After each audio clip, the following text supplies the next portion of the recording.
¿Qué tal? ¿Cómo están hoy? Quiero invitarte a que abras tu Biblia por el Evangelio de San Marcos, concretamente en el capítulo 12, versículos del 28 al 31. Marcos 12, del 28 al 31. Posteriormente, casi con toda seguridad, citaremos dos textos más, pero sobre todo en este día quiero trabajar sobre estos versículos. Y se nos dice, tienen ya su Biblia abierta, ¿verdad? Se nos dice que acercándose uno de los escribas, que los había oído disputar, y que sabía perfectamente que les había respondido bien, le preguntó: ¿cuál es el primer mandamiento de todos? Es decir, de los 613 mandamientos que hay en la ley, ¿cuál es el más importante? Nosotros estamos más familiarizados con el Decálogo, con los 10 mandamientos, con las leyes morales. Pero tenemos que saber que había 613 mandamientos repartidos entre leyes morales, civiles y ceremoniales. Y este escriba, después de haberle oído disputar con herodianos, fariseos, saduceos, le pregunta: de entre los 613 mandamientos, ¿cuál es el más importante? Y Jesús le respondió, versículo 29, el primer mandamiento de todo es: oye Israel, el Señor nuestro Dios, el Señor uno es. Y amarás al Señor tu Dios con todo tu corazón, y con toda tu alma, y con toda tu mente, y con todas tus fuerzas. Este es el principal mandamiento. Y el segundo es muy parecido: amarás a tu prójimo como a ti mismo. No hay otro mandamiento mayor que estos. En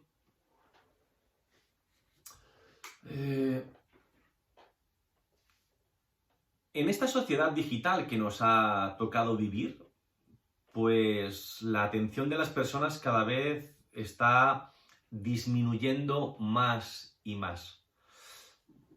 Si es Mari, me tiene que regañar un montón de veces, porque yo voy ahí como si fuera a compartir con ella una novedad. Y le digo: oye, niña, que me acabo de enterar. Y me mira así como extrañada, circunspecta. Y me dice: Feli, tú no me escuchas cuando yo te hablo. Eso te lo conté anoche. Y mis hijos no paran de reírse. Y yo les miro y dice: sí, papá, anoche te lo dijo.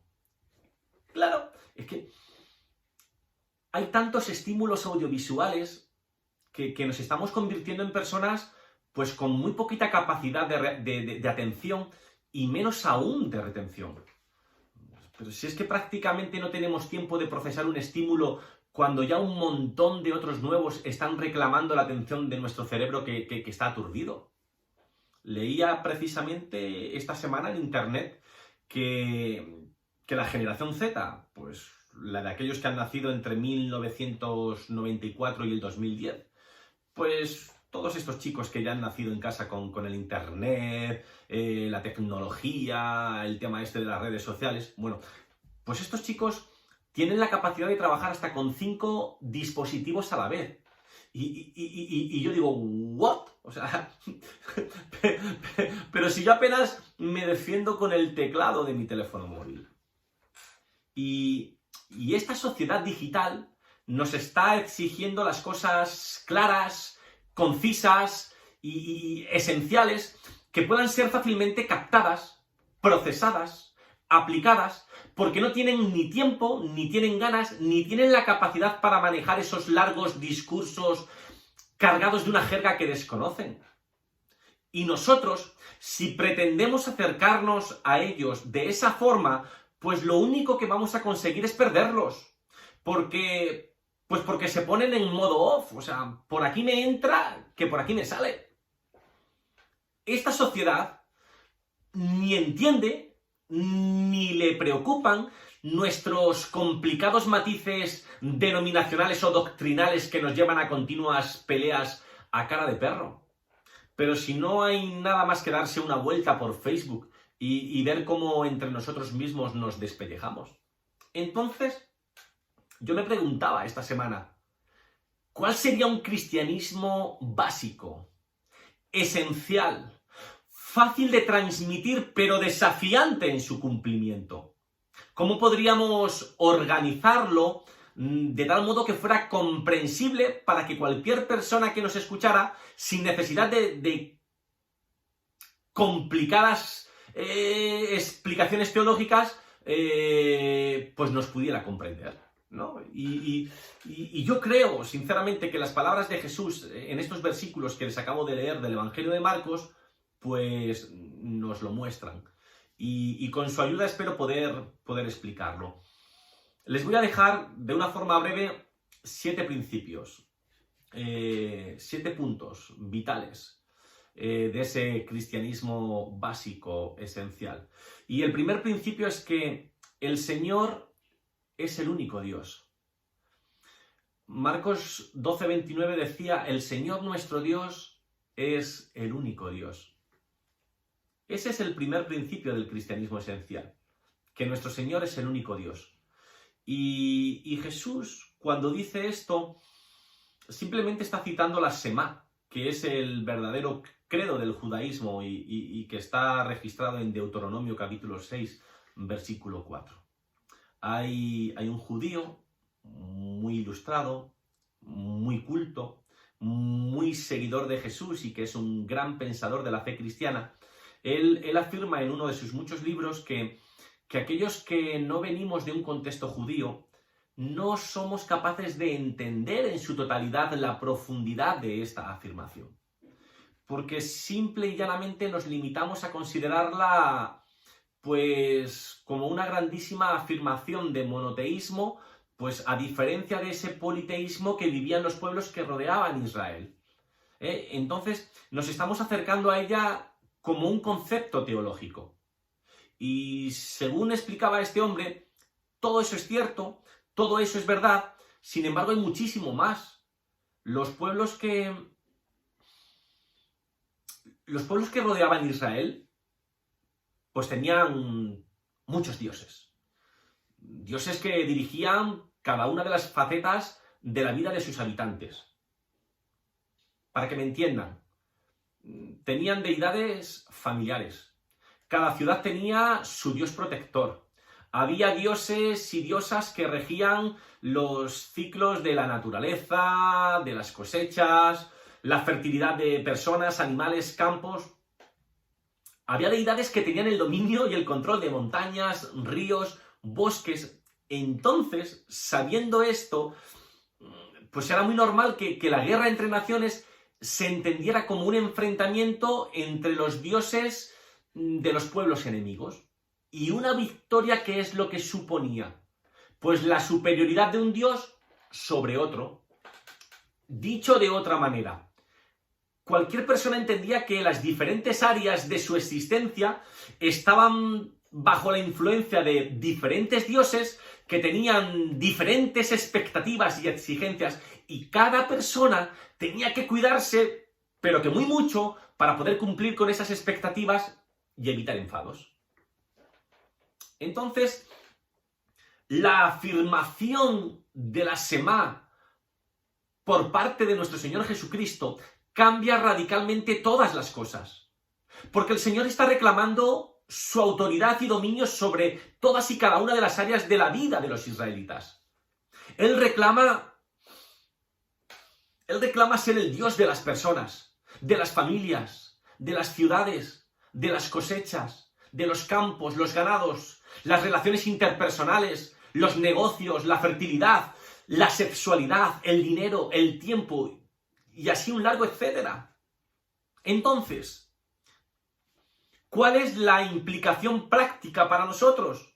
Pues es muy fácil de entender, pero es muy desafiante de aceptar. El Señor lo que desea es ser el Dios de todas y cada una de las dimensiones de tu vida y de la mía. Él no tiene interés en ser el Dios de los domingos.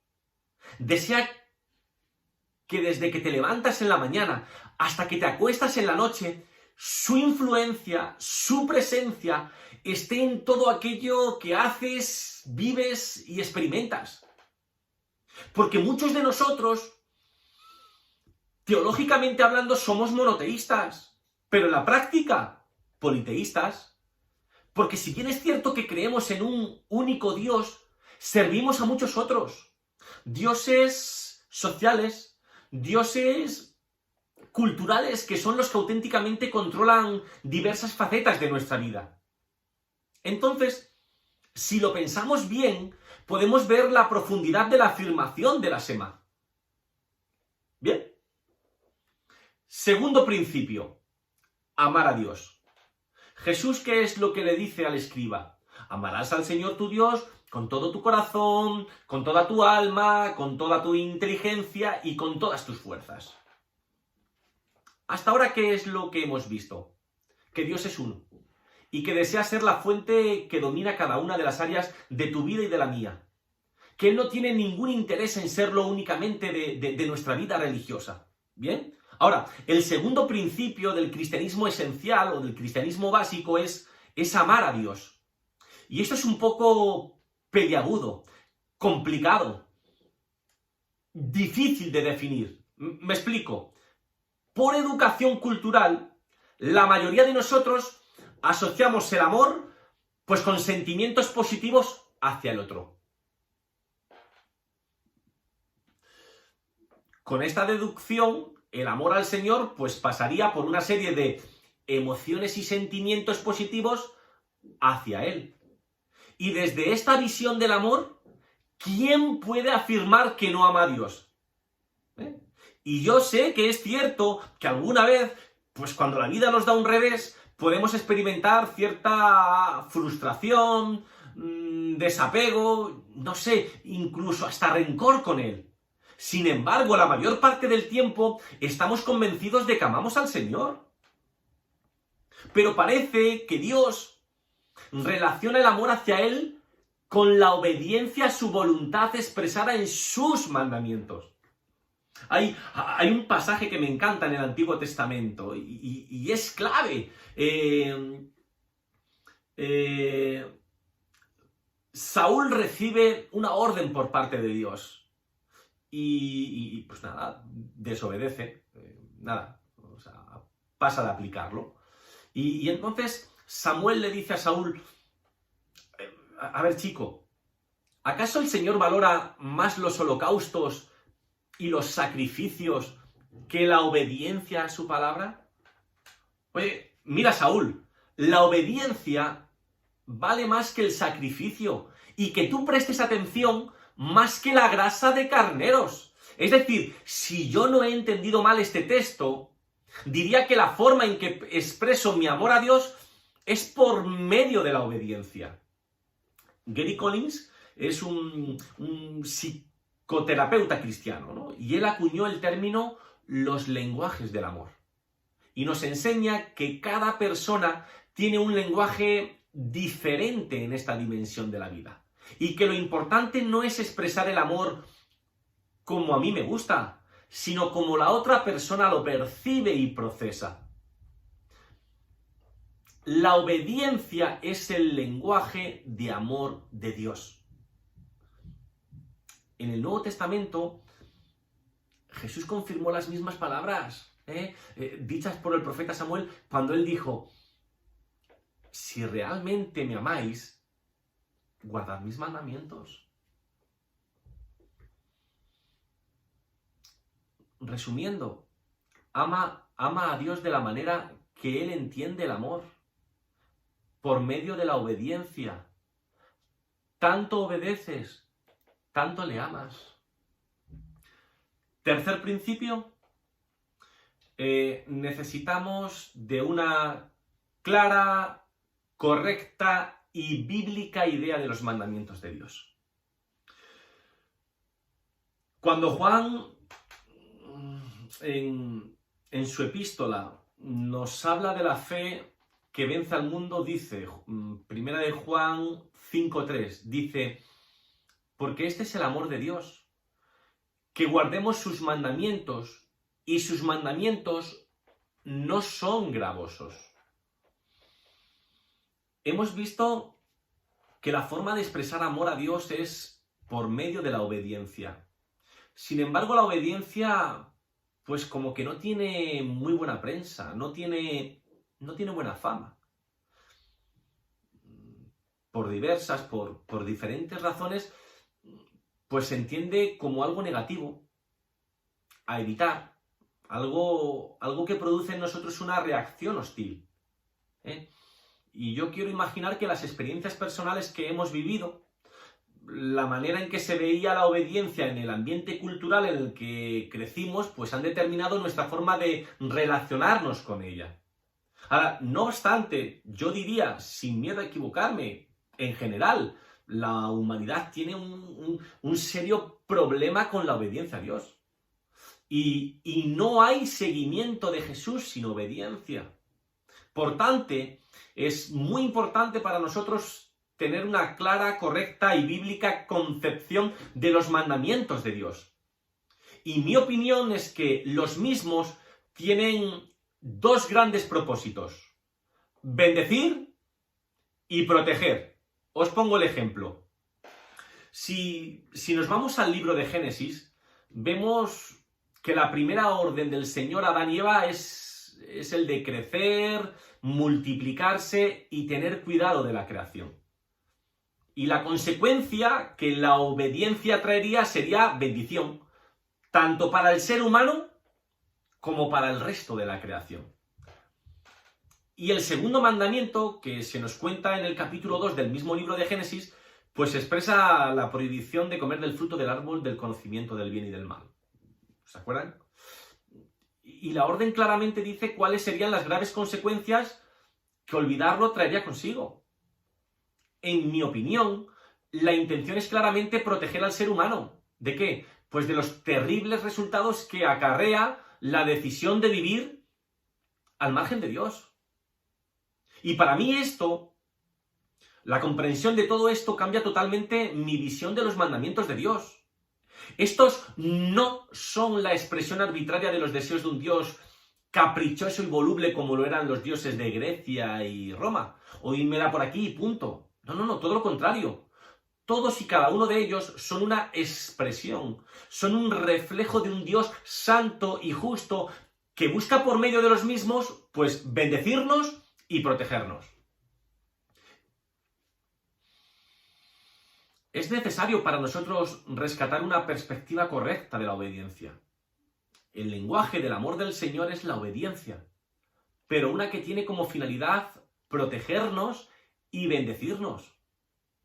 Y yo te pregunto, ¿acaso no es así como se comporta con sus hijos cualquier padre emocionalmente sano?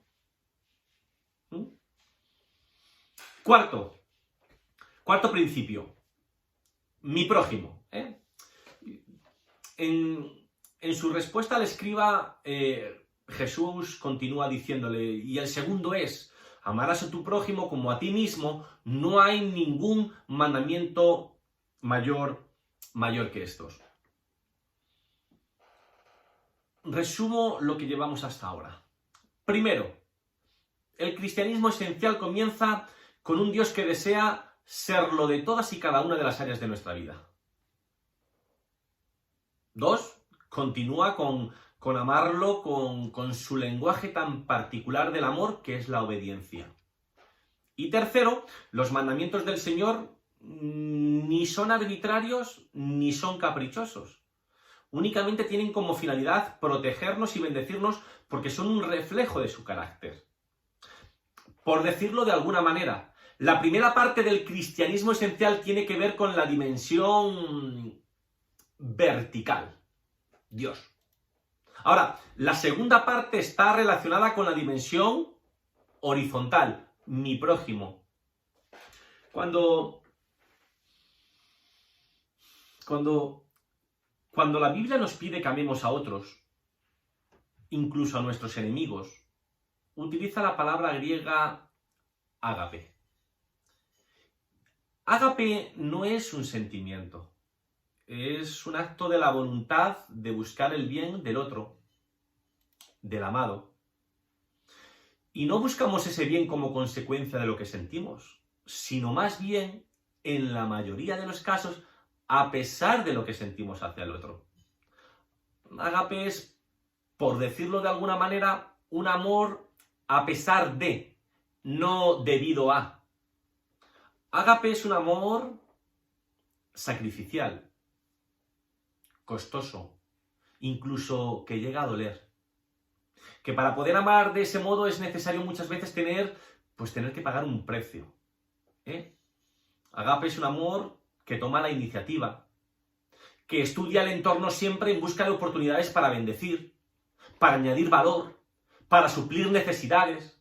Ágape es un amor que se plasma en acciones y que no se queda en grandes declaraciones de intenciones o en frases grandilocuentes. Mi padre es mucho de recordar ese refrán español: obras son amores y no buenas razones. Cuando la Biblia nos pide que amemos a otros, nos da un ejemplo claro de lo que significa y espera. Juan 3:16. Todos conocemos muy bien ese fragmento de la Biblia que indica que Él nos amó. Y en ese texto podemos ver todas las características que he mencionado reflejadas en ese amor. Ahí vemos un acto de la voluntad, ahí vemos que es sacrificial, que está plasmado en acciones, que es incondicional y que ha tomado la iniciativa. Bien. Quinto principio. Entrega total a la práctica del bien.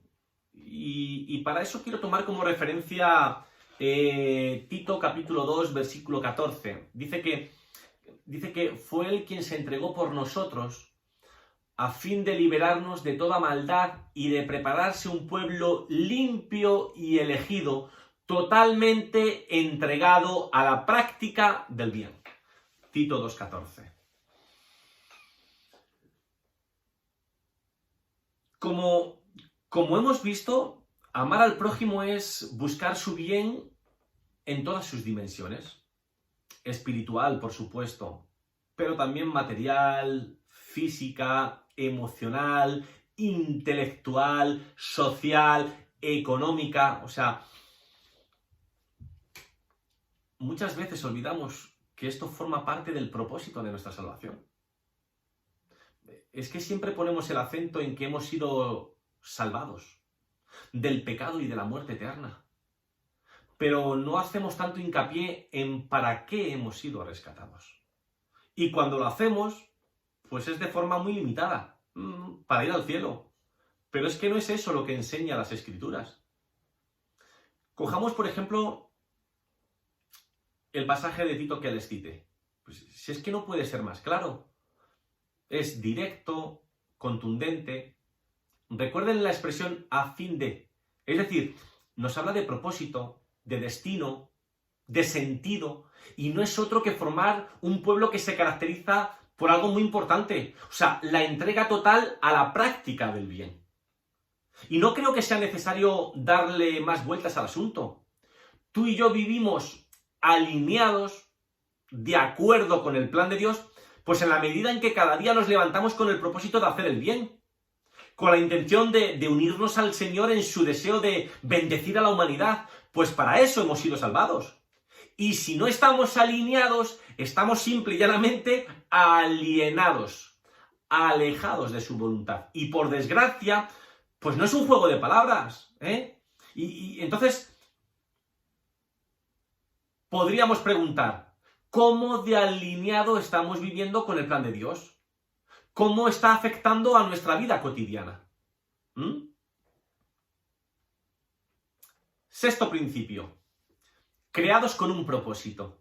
Pablo nos viene a decir en Efesios capítulo 2, versículo 10, que nosotros somos una creación de Dios. y que por nuestra unión con Jesucristo, Él nos creó para que vivamos haciendo el bien, lo cual Dios ya había planeado desde antes. Dios nos creó para que vivamos haciendo el bien, algo que ya había planeado desde que tú y yo, pues ni siquiera existiéramos. Hemos sido creados, pues con un propósito, un sentido, una misión. Y el reto para nosotros es averiguar de qué modo lo llevamos a cabo, de qué modo podemos cumplirlo, lo realizamos en los diferentes ámbitos de nuestra vida y a través de las diferentes etapas de la misma. O sea, no lo pensemos más. Si no vivimos practicando el bien, vivimos mal. Si no estamos alineados con el plan de Dios, pues estamos viviendo alineados del mismo. Vivimos, oye, por muchos cultos a los que asistamos, por muchos sermones que nos traguemos, por muchas actividades cristianas en las que participemos, canciones que cantemos, por mucho que hagamos todo este tipo, estamos viviendo total y absolutamente al margen de la voluntad del Señor. Porque no lo digo yo, lo dice Él a través del apóstol Pablo, que para eso hemos sido creados. Retumban en mi mente las palabras del Maestro cuando dice: yo quiero misericordia y no sacrificios. Así que, alineado o alienado. Y por último, en este día, el último principio, el séptimo, ser perfectos. Marcos 5:48 dice: vosotros tenéis que ser perfectos, como es vuestro Padre Celestial. Dicho así de sopetón, suena a petición prácticamente imposible, ¿verdad? Ser perfecto como Dios lo es. Pero para no desanimarnos y poderlo vivir en el día a día, vale la pena entender cuál es el significado de esta expresión en su contexto. Vamos a empezar explicando lo que no es. Jesús no nos está pidiendo que tengamos una perfección moral o que seamos intachables, sin mancha, sin pecado, con esa misma santa intensidad que Dios Padre tiene.